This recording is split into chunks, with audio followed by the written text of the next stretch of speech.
Welcome back to another technical deep dive here in the debug zone. Today, we're tackling a big question and breaking it down with insights from other users. Hopefully, this clears up some misconceptions and helps you get the answer you need. So, buckle up, stay a little curious, and let's jump right in.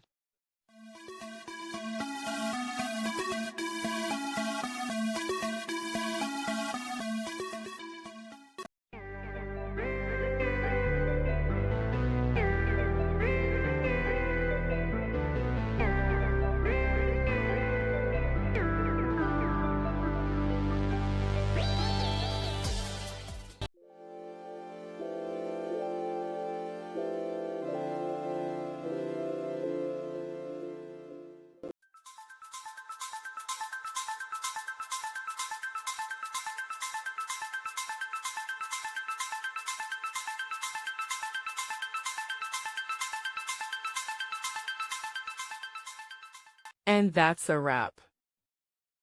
I hope you found the answer you were looking for. If you did, take a second to hit that subscribe button. It really helps out. And let me know in the comments which solution worked best for you. See you next time in the debug zone.